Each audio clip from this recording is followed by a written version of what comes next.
The views and opinions expressed on this program do not reflect the company, owners, management, staff, clients, or partners.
Happy Friday to you. Happy Friday to you. Happy Friday. Oh, sorry. Anyway, well, Who knew you sang? I mean, I don't know, do a little something. It's Friday, the 14th day of May, 2021. Welcome to the Daily Hour, brought to you by Medical House One Communications and Linda's. I'm Jamal Hartman, along with Jackie Lambert.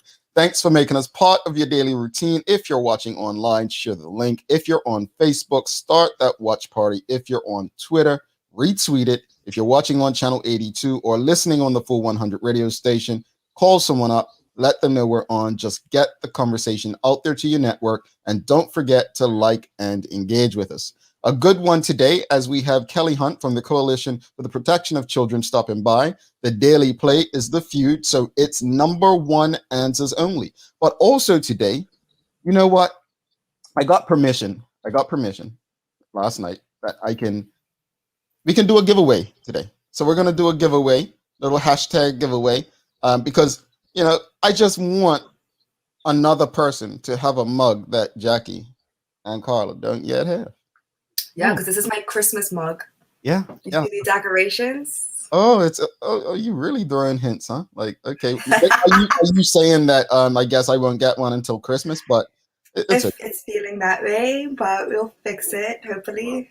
We got you, Jackie. We got you. I mean, let's just blame the pandemic and blame the shipping companies. That's what everybody else does on Twitter. But we'll do a giveaway, so someone else will have a chance to win a mug. However, I know we do have people that are still emailing us so that they can receive a mug. So if you want a mug today, you can purchase a mug today. Just send an email to engage@thedailyhour.com, even though that's not the instructions I was given last night. And naughty.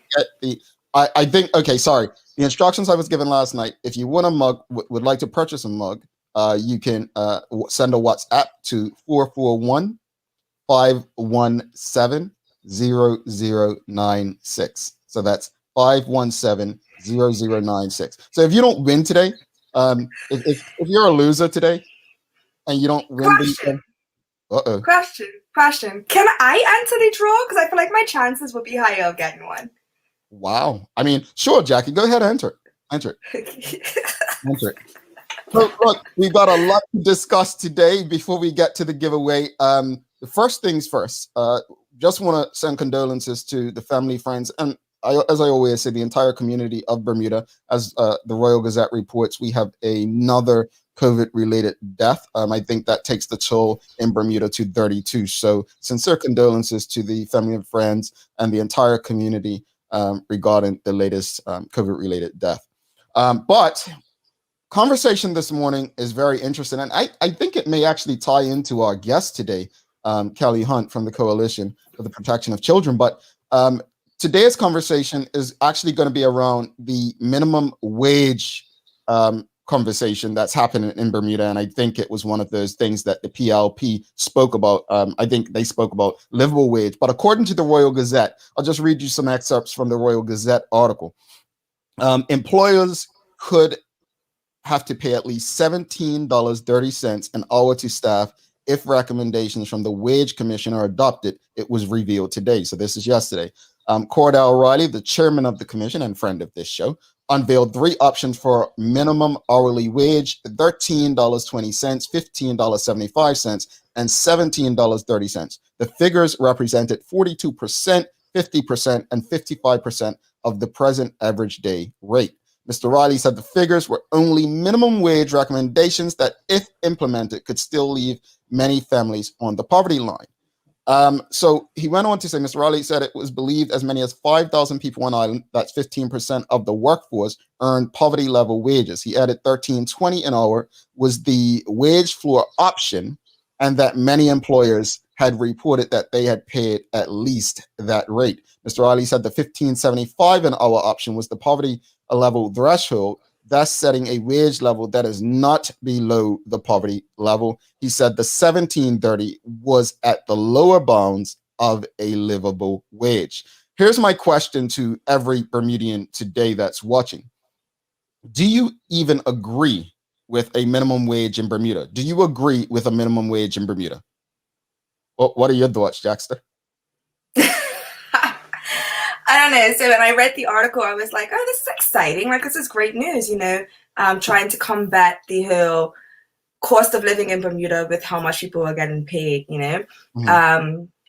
But then I think about how there are a lot of families that are leaving the island. We just had the restaurants on to save the restaurants, and they're struggling to pay staff, keep staff, and all that stuff. And I'm just wondering if right now is the time to make those changes. So I'm not sure if in the article it says when they plan to implement all of this and what the strategy is and the timeline. But I hope they really thought this through, and they're not going to. Obviously, you said it's a recommendation, but it seems like a lot of things that governments recommending ends up being forced implementation. If that's it. Oh, I got you. That's the question of the morning. What are your thoughts on the suggested minimum wage in Bermuda? I just read some excerpts. Elizabeth says those wages are still too low. $20 is the bare minimum to survive. Shayna Smith says, very, very pretty lipstick, Jackie. Okay. Oh, thank you. I thought it would brighten up the day since it's gloomy outside. Jamal's not going to tell you that in the weather, but it's raining outside. I forgot about that. Teresa says absolutely a livable minimum wage is necessary. And Shamari Talbot says, I think a livable wage is better. Here's the thing. I'm going to share my perspective on this. And I probably said it before. When it comes to minimum wage in Bermuda, I'm not quite sure it will work or can work. I don't think it can. I am not a fan of minimum wage, period. Why am I not a fan of minimum wage, period? When I was working at my first employer in Bermuda when I finished school, a very high-ranking member in the government of Bermuda, right? We were talking about vacation days. And I guess at the time in Bermuda, you had to work a year by law to get 5 business days vacation or 10 days, something like that. And the discussion was, well, yeah, they haven't worked a year, so they haven't earned the right to vacation. And I'm like, huh? Well, you think that's okay? And he said, no, but it's the law. And obviously back then I was fighting conscription, and I'm like, just because something's the law doesn't mean it makes sense or that it's right. So basically, because the law says that I only have to give someone 5 days off a week or 10 days a week, that's what a company is going to say. They're going to say, well, I don't have to give you 3 weeks paid vacation or 4 weeks paid vacation. I only have to give you what the law states. To bring that around to salary or wage, let's say there's a cashier that's making $20 an hour, and then the government then comes in and says, well, we're setting this minimum wage or livable wage, whatever you want to call it, at $18 an hour. You think those employers are not going to use that against employees? We've got to really think about this. That's one problem. The second problem is, look what's happening in the United States with that, right? In the United States, you cannot set a minimum wage and think that's going to work out for the employee. I'm sorry, not in a capitalist society. It will not work. And this is why. Unless you have price controls, right? So let's say it's a fast food joint, right? A fast food joint that's selling burgers. And the law tells you have to raise these folks' pay from $7 to $15 an hour. Well, what's going to happen is those burgers are going to go up from $5 to $9 to cover the cost. So the people who are getting more money, the margins are still going to be the same.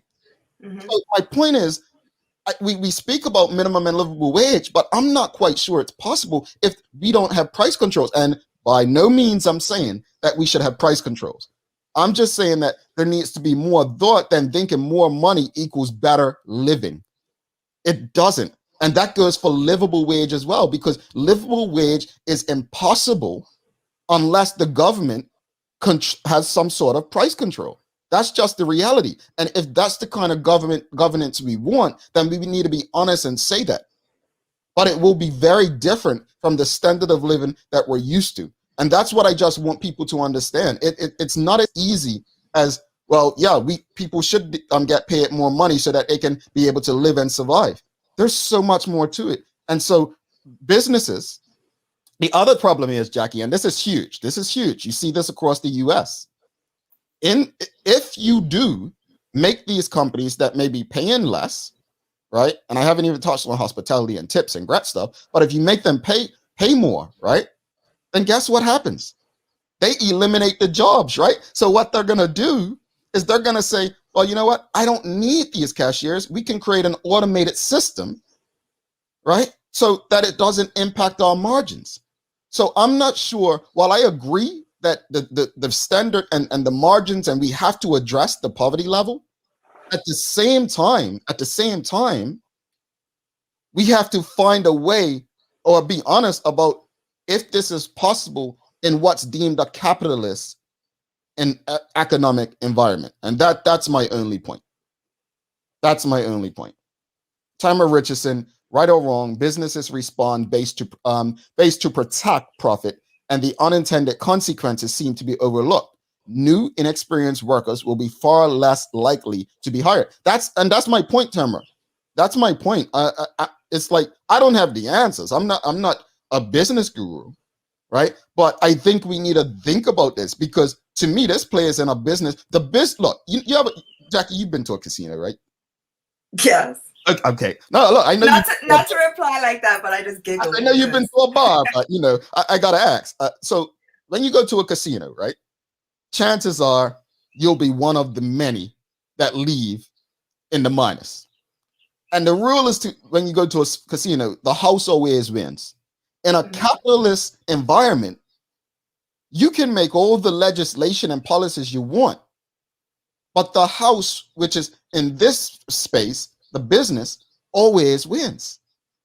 It always wins. So unless the government changes from a capitalist environment, I just don't see how this works out for Bermuda. It just makes me think about the trickle effect, right? So if I have to up your wages, then that means that your benefits they get taken away or you get less. And it just makes me think about how everything all around the board will be raised. Like, does that impact other things? Like, I know this probably sounds dumb, but the land tax and mortgages and all that other stuff. I don't know. It just makes me think that it puts it in reach and then it puts it right back out of reach.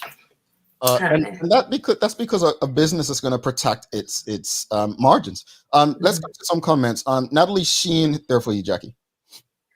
I have been saying for a long time, government needs to have price regulations on essential items in the grocery store, such as bread, milk, rice, etc. It's crazy we pay almost $8 for a loaf of bread. Graham Smith says, last night, Minister Haywood said the new legislation would not allow employers to lower current hourly pay rates. That's good news. That's good news there. Let's go. We have a lot of comments. You all coming through with it. Bobby Singh says small businesses will be impacted the most. They simply won't be able to afford it or will need to raise prices and or make employees redundant. It's a catch-22. And that's the point I was getting at, Bobby. Like, that's what I'm pretty much saying. And that's another key point I didn't even think to say about the small businesses. Like, some small businesses just can't afford it. They won't be able to. And I know some people will be like, yeah, well, if you can't afford to pay people right, you shouldn't be in business. I get it. It's not as easy as just raising people's pay. Depends on the business, because some things I'll just stay behind and do it myself if I can't afford to pay somebody else. Bingo. no, I agree. I agree, Jackie. Rachel. Sometimes you gotta keep it in house. Go ahead, Jackie. Livable wage needs to honestly include housing. People are paying 2/3 of pay towards rent that isn't livable for anyone. Correct. And that's an interesting one. Don't they have rent control? So that's a price control, form of price control if they have rent control. I'm not sure how it works, but good point there. Michelle White says it could lower what employers are currently paying in some cases. Also in hospitality, will this remove regrets? If not, the increases what those employers will have to actually pay. I think someone addressed that below with what Minister Haywood said. Carla Johnson says anyone working 35 to 40 hours per week shouldn't have to live in poverty. A livable wage is absolutely necessary. I agree. I agree with all of you all in regards to that. My question is, how do we get there? How do we get there? How do we get there in a capitalist environment is my question. How do we get there in the current system that we live in? That's it right there. That's it right there. Let's go to it just makes me think we need to get the Minister of Finance on to explain some things. Absolutely. Kenton Trott, I agree, Jamal Hartman. More important are price controls and reducing the cost of important goods to Bermuda. Duty is another reason why goods are higher priced in Bermuda. Yeah, it's a lot. Rosalind Famous Jeff. Not to take away from your point, the consideration to also take into account is how do we prevent workers from being exploited? Yeah, Rosalind, and that's the thing. I mean, that's the whole point of I think a livable minimum wage, to make sure workers are not exploited. But I think to be honest, Rosalind, I think we have to have deeper conversations than just the pay. If we have rent controls, then we will have to address other areas that will have to be controlled. Like someone said, bread, milk, and so on. They're necessities, right? There are solutions in this. I honestly just don't know what they are right now. I honestly don't. And I think that's why this conversation is important. Carla John, a big question is, should a company that can't pay livable wages be in business? And that's another one. I mean, Jackie kind of said, if she can't pay someone to do it, she might just stay behind and try to do it herself. Tamara Richardson says, I don't know what sectors pay these low wages, but clearly the ones who do will respond with corresponding rises in prices. So if it's construction, prepare for higher costs to build. If it's restaurants, prepare for $100 lunches. And that's how companies have been responding in certain places outside of Bermuda. When you tell them they now have to pay a certain, wage to people, and they respond by increasing their prices. And that does not address the problem, because now there's people who are being paid that, right? They now have to pay those prices. And so the margins really don't change. They don't change. It's so deep, folks. It's deep. And I'm not quite sure the answers are as easy. So understanding that this commission has been put together for over since 2020, early 2020, I think that, they have business people in the room, they have union reps in the room, they can get to a place of understanding that is in the best interest of the people. Let's go through another one. Graham Smith, Jack. Minimum wage research has shown when employees are paid more, they actually spend more and the economy grows, leading to higher employment. Rick Olson says there's a big misconception on the restaurant workers actually take home, which is much more than most people think, and it varies based on the success of the establishment. Thanks for that. Cherie Dill says, I think more attention needs to be paid on making basic needs more affordable. Operating in Bermuda is also expensive. For some business, raising wages is not sustainable, or it will just be passed on to the consumers, which just adds to the problem. Jonathan Howard. A minimum wage policy will increase the cost of living. The government wants to reduce the cost of living. These two policy agenda items are opposing each other. The only way to change the cost of living is tax reform. A lower cost of living reduces the level of a minimum or living wage. We need to start at the beginning and not introduce policy that will have longer term implications to employment. Yeah. I thank you, Mr. Halls. I couldn't have said it any best. I think that they are they're opposing each other. I think if you do set it, I think it will cause more problems than we think. I definitely will be following this closely, and pretty much. I mean, I think Mr. What's our friend name? Mr. Craig Simmons, Professor Craig Simmons, economist from Bermuda College, probably has a lot to say on this. I wonder if he's actually on the committee, but I think he'll have a lot to say about this. This is a conversation that we definitely need to stay on. And probably most of us probably need to just get more well versed on it, because it could be something that impacts all of us if it goes through. I'll go through a couple more comments. We have the Brand Lion: in a capitalist society, someone must lose. This can't be considered in a capitalist. And that again, that's it right there. While we may be fans of increasing people's pay and livable wage, is that really possible in capitalism? Is it possible? Carla John says countries like Australia pay the restaurant workers livable wages and they don't get tips. It's possible if the government has the will. All right. And Sean Smith says, does government need to give up some of the services it provides to the public, hence reducing the overall cost in Bermuda? I think, if I'm not mistaken, Sean, are you talking about privatizing, like maybe the bus and postal service? Is that what you mean? It's an interesting one, Jackie. It's an interesting one. I don't have the answers, folks, but I will say it's a conversation we all should be interested in.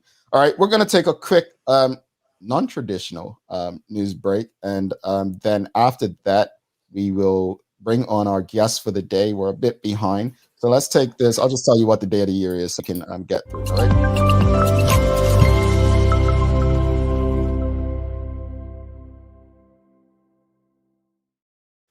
All right, it is Friday, May 14th, and it is Chicken Dance Day. Chicken dance. I'm sure Jackie has done the chicken dance a lot because that's her way of living life, but we've all seen it. It's utterly ridiculous and usually performed in a bout of intoxicant-driven lunacy. I did not tie that to Jackie, by the way. You put your into your armpits like this and make wings, and then you flap like an idiot in time to particularly with some particularly unfortunate music. Now, here's a story here. My first job in college was working at Radio Disney. And at Radio Disney, we would perform at different parties and events. And of course, the chicken dance was one of those things. So I actually have a running joke that I had to do the chicken dance to get my career off. I guess it's the same as people being initiated into a fraternity or whatever they do. So what are we talking about? The chicken dance, of course, is Chicken Dance Day, commemorates this dance and its origins, and even gives you a chance to learn why anyone would do this terrible thing. You can find out more information on daysoftheyear.com. As it relates to the weather, folks, you know what I'm going to tell you. You know what I'm going to tell you. Have a great day. We're going to take a break and be back after this. Hi, I'm Karen, a nurse at the old folks home. These long hours used to kill my feet until my hairdresser told me about a great place to buy a pair of clogs. Medical House. Finally, relief. They also carry uniforms in bright, bold colors. And not to mention the support stocking. Karen, Miss Soltis bet her bet again. Oh gosh, these days, I need all the support I can get. Medical House has relocated next to the Dendy Town Field, number 6 Bakery Lane, Pembroke. For almost 150 years, John Barrett & Son have been the home of Bermuda's best beverages. And they are proud to offer us the sparkling portfolio of Sunkist sodas with their refreshing rainbow of fruit flavors. Sunkist has flavors that nostalgically remind us of the bottled soft drinks we used to call minerals. The colorful thirst quenchers that are perfect for a beautiful summer's day. This month we're featuring the original Sunkist Orange Soda and new Sunkist Zero. Orange soda with no sugar and no calories. Lindo's. Why go anyplace else? Alrighty. Welcome back to the big show. Jackie Lambert, myself, Jamal Hartman. It's the Daily Hour, brought to you by Medical House One Communications, Lindo's, and our friends over at Channel 82, where you can also stream this and many other locally produced shows 24/7. Just want to say something. So big happy birthday to my old man. That's my father. Jackie, you know how to sing? A little. Well, give us some karaoke. Happy birthday to you. Happy birthday to you. Happy birthday, Uncle Anthony. You got it. That's the name. Yeah? Yeah. Happy birthday to you. All right. Let's give you a round of applause. Alrighty. All right. So Pops gets his happy birthday. Mr. Pot, he forgot to say, how old are you? But I guess he can't answer. But I think he's. Answer. I don't think he's 80 yet. But No, happy birthday to my father. I think Can't believe you're aging your daddy. it's 60 something. I'm not going to do that to him, but it's 60 something. Look, I think age is something to celebrate. I agree. do. I think when you get to certain places, it's something to celebrate. So thanks for that rendition of Happy Birthday. Stevie Wonder would be proud. Just want to address something, folks. This is media, right? If someone's missing, it's not traditional where you share stuff with people. I'm not sure if you're familiar with Good Day Bermuda. I mean, saying Good Day, Good Morning Britain, Today Show, The Talk, whatnot. If someone's missing, and I say this with all respect, you don't address it because there are personal things that go on with people. So accept the fact that some people may not be here. If I'm not here tomorrow, Jackie got in a very serious accident last year. We didn't reveal what happened to her. Respect that. That's all I'm asking you to do. Just respect that. All right? Let's bring in our guest for today. Jackie, they love your singing. Look at that. Oh, yay. Come to my karaoke. Look, now, Kelly's going to want you to sing her in. But let's welcome in Kelly Hunt. Kelly, welcome to the show. Did you enjoy that rendition of Happy Birthday? I loved it. That was awesome. Thank you. Hi, guys. I didn't know she had it in her. Trust me, I didn't know she had it in. Hello. Kudos. So look, you're from the Coalition for Protection of Children, and definitely it's a long name, I know. Yes. only 50 characters. CPC. Yeah. We're trying to rebrand CPC. Yeah. That's the easy way, right? But and props. Rachel, I didn't know Rachel was at the CPC. Look at me. I'm just going to go CPC. I didn't know. Yeah. I didn't know she was there. So I congrats, Rachel. But you've got some good people there if Rachel's there. I have an amazing team. I have to give a shout out to my team. So I have Rachel Dill, Kristen Simons, Danae Burchell, and Stephanie Outerbridge, who give it their all. And they really, really do, during a time where everybody is kind of, trying to navigate the new, I won't say the word, but, they're really putting in so much time and energy and effort to support people in our community. Just amazing women. So big shout out to them. Yeah. Indeed. Women doing great things in the community. We love to hear it. But for those who don't know, what's the purpose of the Coalition for the Protection of Children? So our overall purpose, I guess, would be to ensure that children in Bermuda grow up in a safe, nurturing, and healthy environment and have equal access to opportunity. That would be our overarching mission. Okay. And so we do that by providing services that are, unavailable and addressing needs that are unmet. And we do a variety of things. I guess we really do all that we can. We're an organization that doesn't accept or solicit government funding, and that's because of our advocacy portion. I think sometimes when we do speak up, people are like, are they getting government money? No, we are not. We've been here for a while, and we're doing everything that we can at this point. Love to hear it. How has the organization been able to improve the conditions of children who may be in need of your services?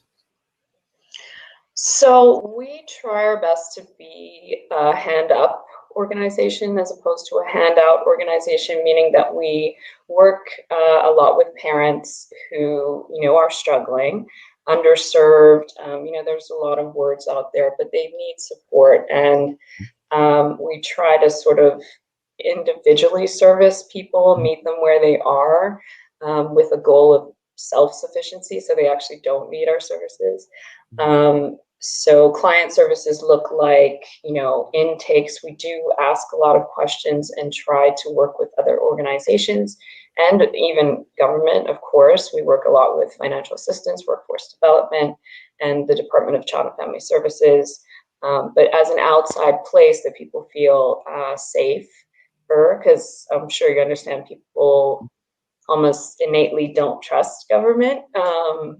So just as a sort of community, and so they can come to us and we can kind of help them navigate those things together, sort of a wrap around.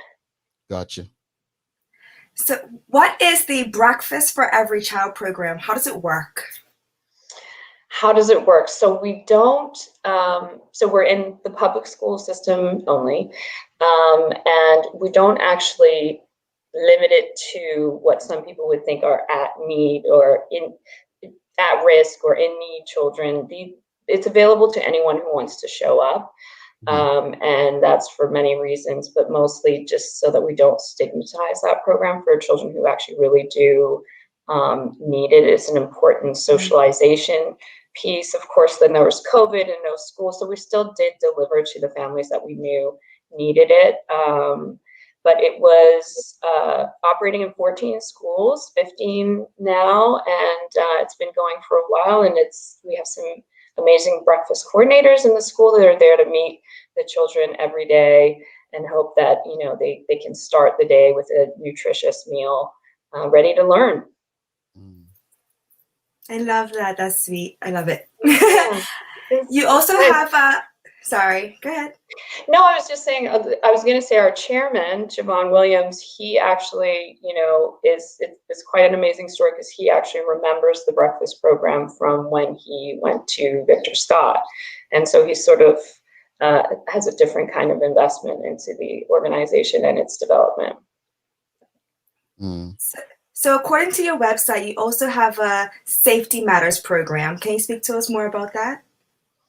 Yeah, so Safety Matters is we work in partnership with the Ministry of Education, and it's a preventative education program to ultimately try to prevent child abuse in its many forms. So we talk about different forms, but it's developmentally appropriate. So P1 is very basic. It's empowering a child to know that that there's only one of them in the whole world, and that they're really special because of that, and no one should hurt them on purpose. So the idea is to identify a safe adult and teach 5 safety rules depending on where they are in age-wise, and know that it's an adult's responsibility to keep a child safe. It's not on them, but that they can speak up if something is happening.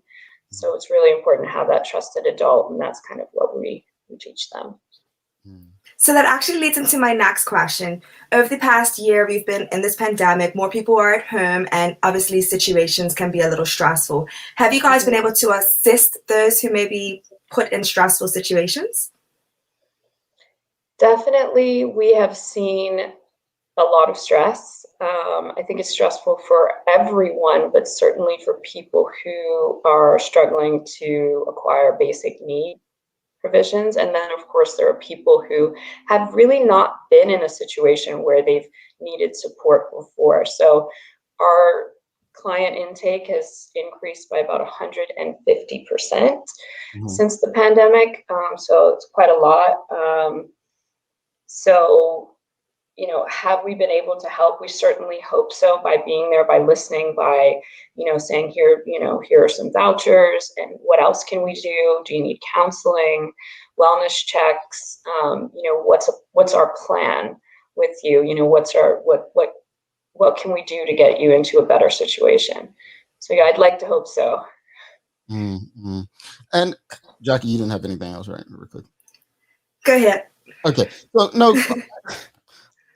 It's so many things, and I'll get to the questions from the audience, but we've had quite a few police officers on recently, and one of the things that come out of those conversations is the amount of children who have lost parents over the last decade or so.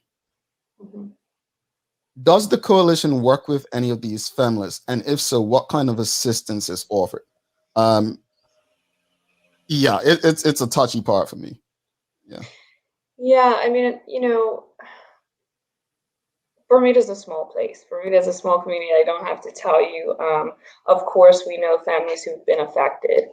How do we address that? I think, sometimes it's a service where it's outside of our remit. There's, a level of counseling that's required that, because we have so many clients, we're not able to deliver, but we would say triage that person, check in on that person, and ensure that they have their basic needs met, and that, you know, if we can help them in other ways. We have a Roots for Success program. So for people who are looking for job readiness skills or employment, you know, something that I think our underlying goal for individuals would be empowerment if we could do anything. So if it's not those things, then hopefully it's being a voice on some level or giving them a platform. If there's things that need to change in legislation or policy, you know, be that voice to say, you know, here's how we feel that, you know, things can be better addressed or changed for the benefit of the children ultimately. But yeah. Indeed. Natalie Sheen, my apologies, asks, how can we donate? Oh, wow, that's a great question.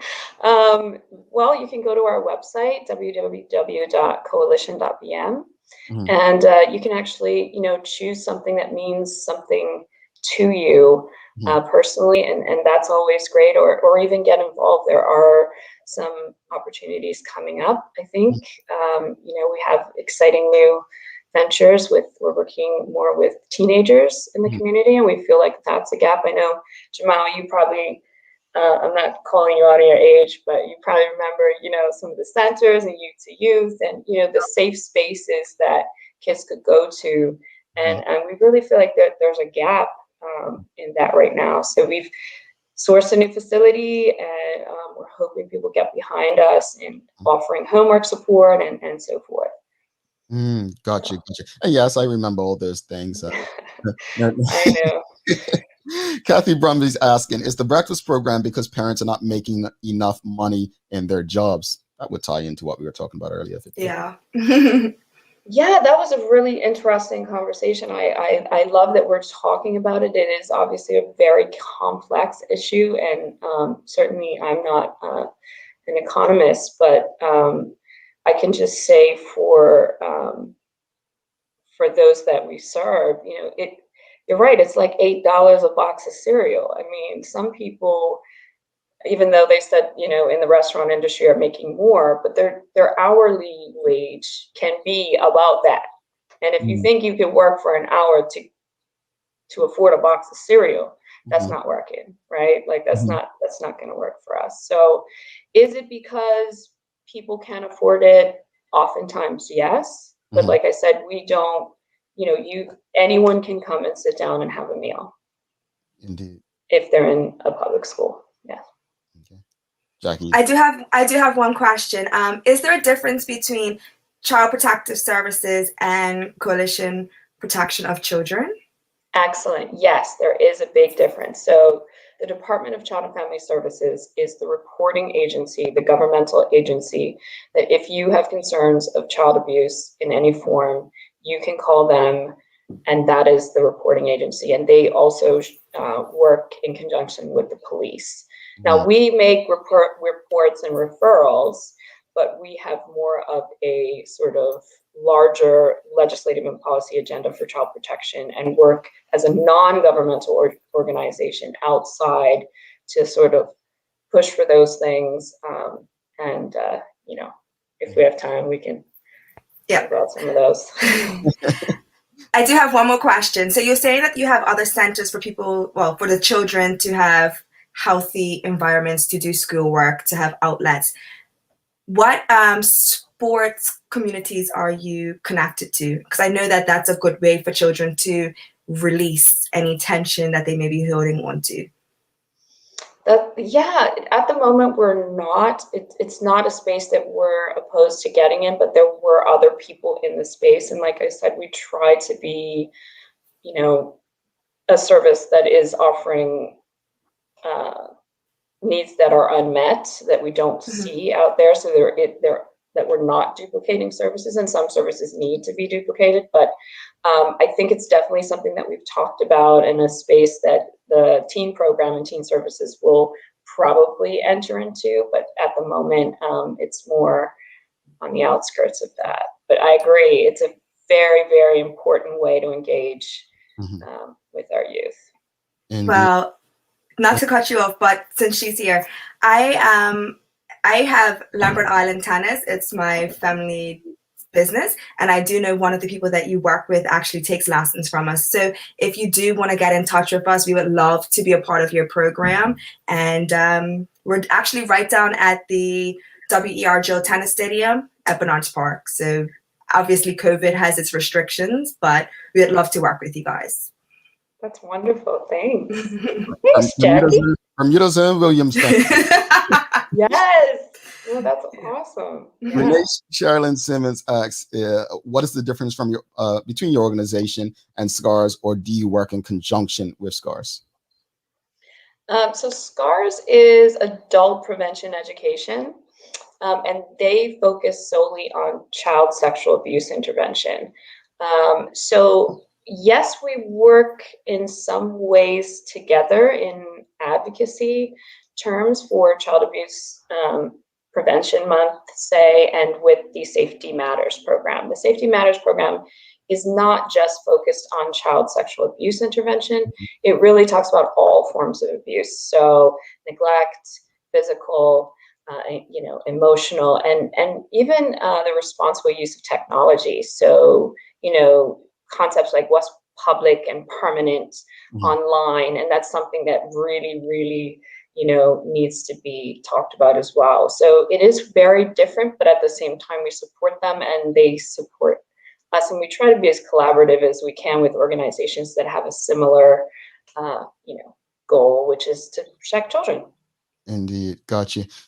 Mark Arthur C. Phillips, he's asking, what is the greatest challenge the coalition faces in this time?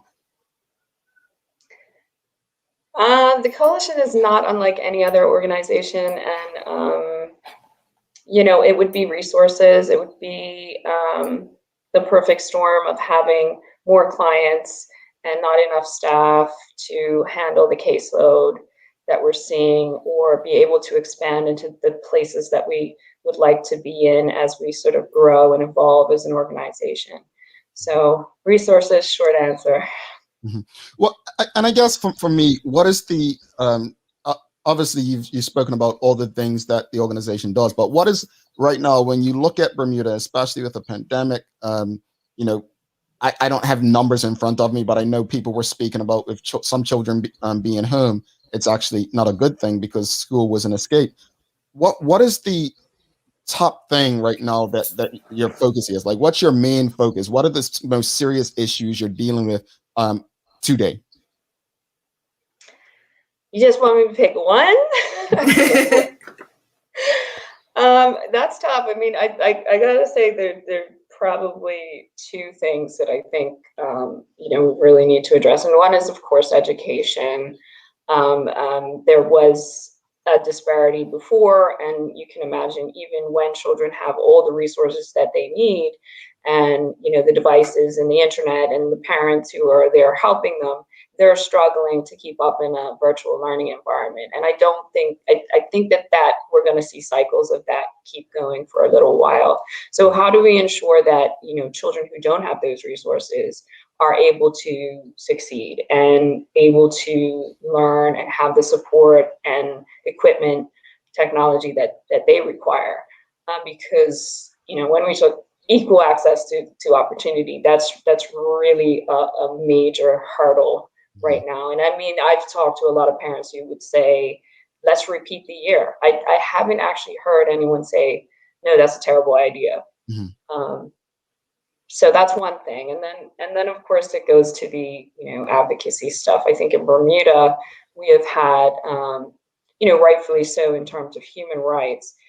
We've been really focused on workplace disputes and race relations as we should, and other people's rights, but a child rights commission that's focused solely on the protection of children and safeguarding and making sure that we have certain things in place. I think that would be a way for Bermuda to have more accountability and transparency, because child protection doesn't belong to any one agency. It shouldn't anyways. It's for all of us to take on. So that would set a standard and place where we could say, this is the bar and this is where we need to go. Indeed. So. Tamara Richardson is asking, what does your organization consider a success story? What needs to change for families to need less of these services? Yeah, that's a good question. Successes look different for every person, and there's sort of a spectrum or a continuum of care on that. Success for one client could mean showing up for an appointment. Success for another client could mean, that they get full-time employment, and ultimate success would mean that they don't need our services anymore unless, we can just be there as a sounding board or possibly a voice. That's what success would mean to us. Alrighty. And Bobby Singh says, this is an excellent program as children always seem to be the silent victims. Does your organization offer any proactive programs that mitigate the probability of children being in a position where they are at risk? So that is the purpose of Safety Matters. The purpose of that is to empower children to be able to know that they are, they're a person who has a voice and that they have the right to speak up and say something if something wrong is happening to them, and they have hopefully the trusted adult in their life that they can talk to about it. So yes, that is definitely the goal of that preventative education program. Alrighty. Crystal and Al, she's asking, wouldn't a Children's Rights Commission fall under the Human Rights Commission? How can we support to get that moving on in legislation? Yes, in many jurisdictions, it does fall under human rights. But like I said, we have a lot of other human rights issues here that we need to focus on. And I think that based on what has gone down and what is happening, we absolutely have a case for a Child Rights Commission here in Bermuda. So how do we get that moving forward? I think it's really it's going to have to start with awareness and letting the public know some of the things that happen that really shouldn't happen in a place as,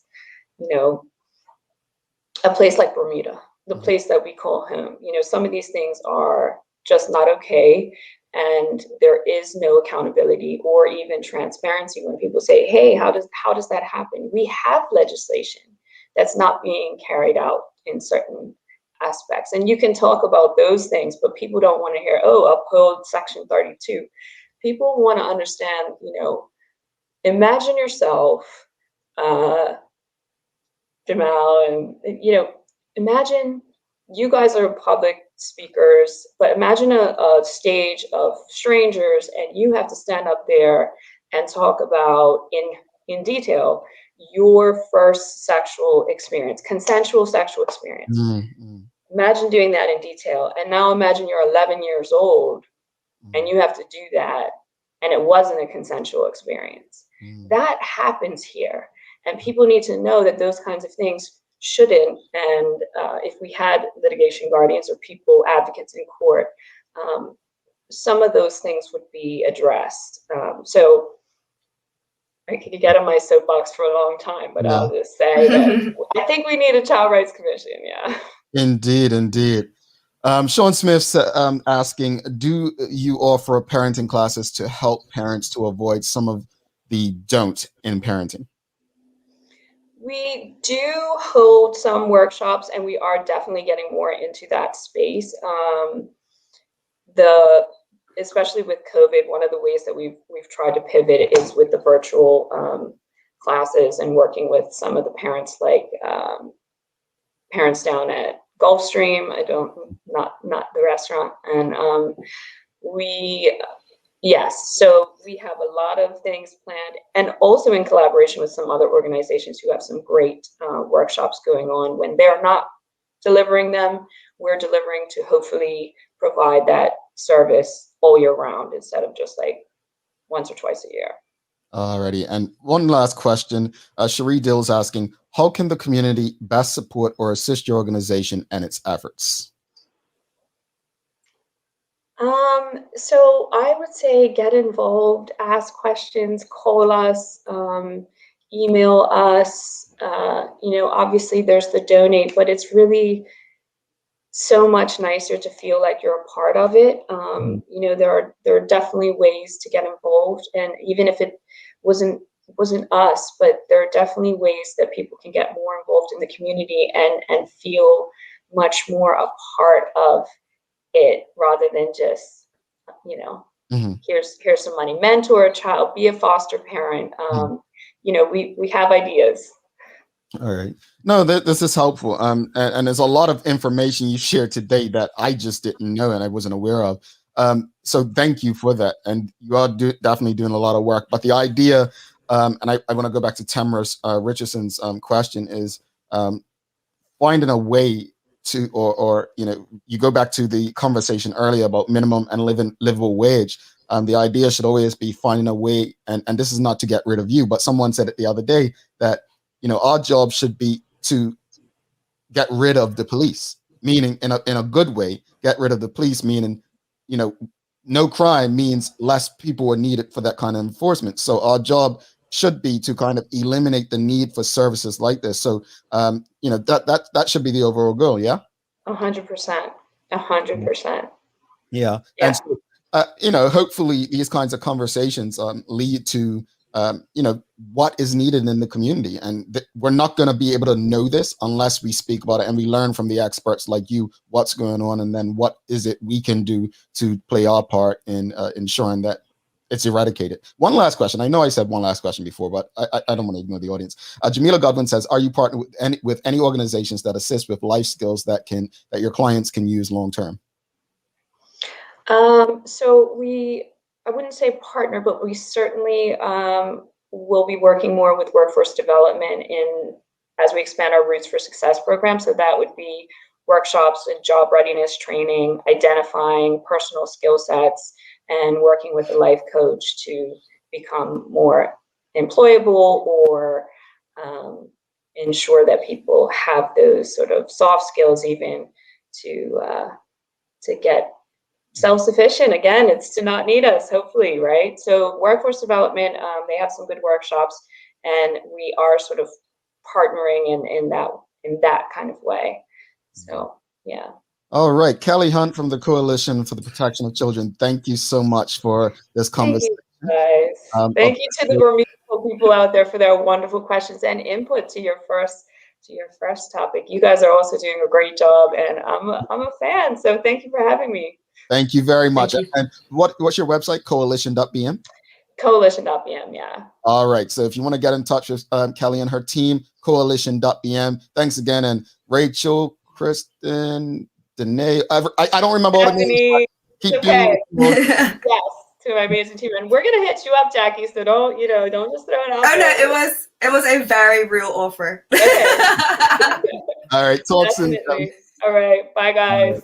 Thanks again, Kelly. If you enjoyed that conversation, you know what to do. Hit a like, love, smash some love. That was informative. When we come back, we're gonna do the giveaway. We're giving away a mug. We're gonna have the daily play. Jackie might need your help. It is PG, The Feud. Don't go anywhere. This should be interesting. Oh my goodness. Help me.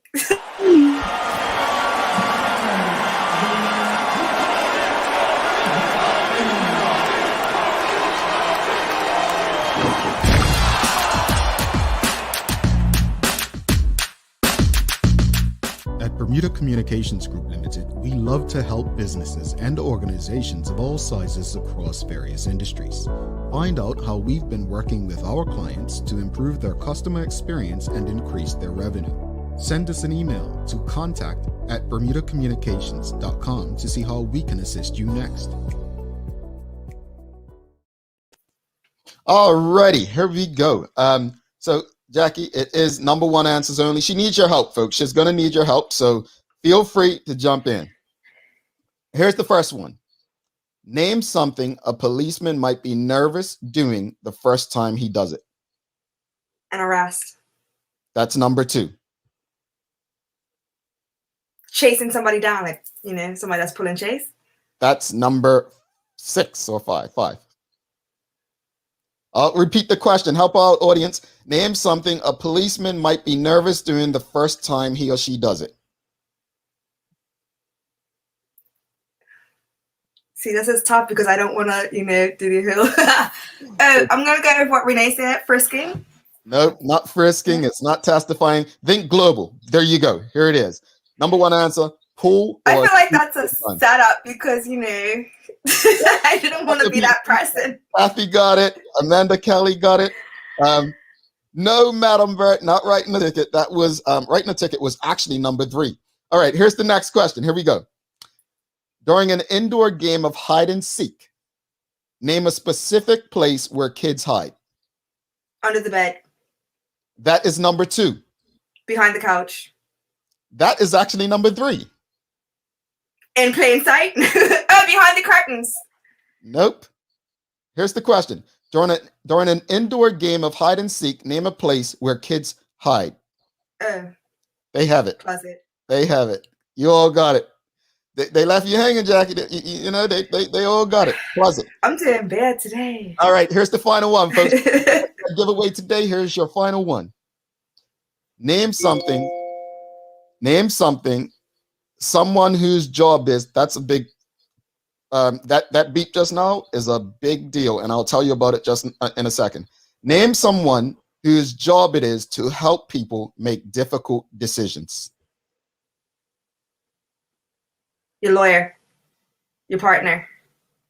Your parent. Lawyer number 3. Your spouse. No, spouse isn't even on here. What? This is for singles. I'll say it again. Name someone whose job it is to help people make difficult decisions.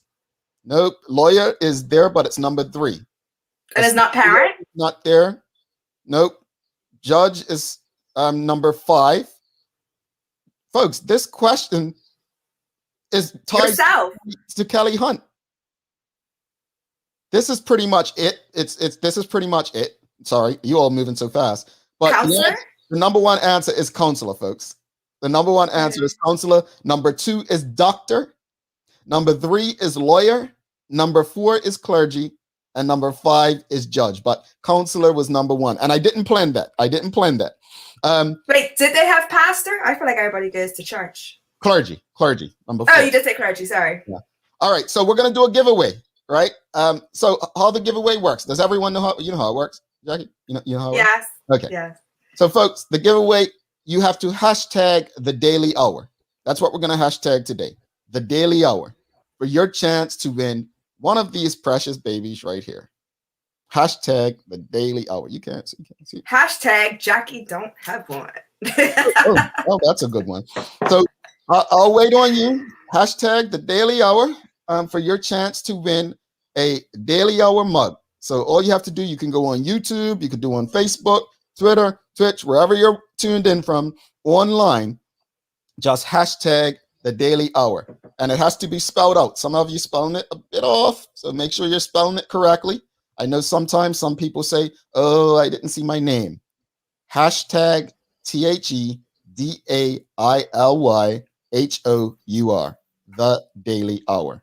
Hashtag. Now, while you're getting that set up, I just want to let everybody know that Tyler Perry is coming out with a new Netflix flick called The Jasmine's Blues, and our very own Bermudian, Lana Young, is starring in it. How can we watch that, Jackie? It's going to be on Netflix. Well, I don't have Netflix, Jackie. I will share my account. But then I'm going to change the password after I see you watched it. but we're family. So no, that's pretty big. I love it. Lana Young will be on Tyler Perry movie. That's huge, and I can't wait to see her. I've met Lana in New York before. Really genuine. I said Lana, a really genuine, nice person. She is. Does a lot of voiceover work as well. She's a great Bermudian and ambassador.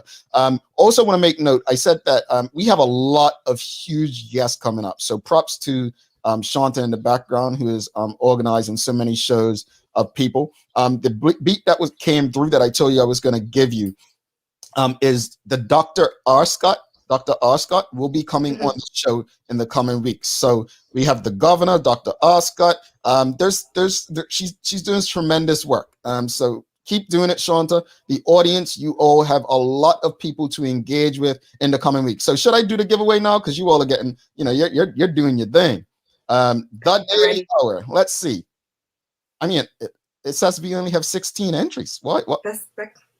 But I've seen more than 16 entries. I'm going to share the screen. And that says duplicates. Let's share. Let's share. I don't know how it works. There's 100-something people tuned in right now online. So I mean, if only 16 people want in, let us know. So all right, let's check it out. Let's see how many people know. Looks like 20 people. All right, folks. I'll give you, Jackie, count to 10, and then we'll hit the draw. 1 Mississippi, 2 Mississippi, 3, 4, 5, 6, 7, 8, 9, and 10. All right, 25 of the 100-something, or 26. Let's hit draw. Let's see what it gives us. Let's see who the lucky winner is today.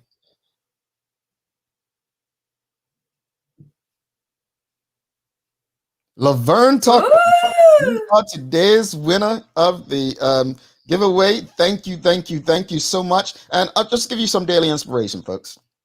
As you go about your weekend, do what you believe is in the best interest of you, your family, and your community always.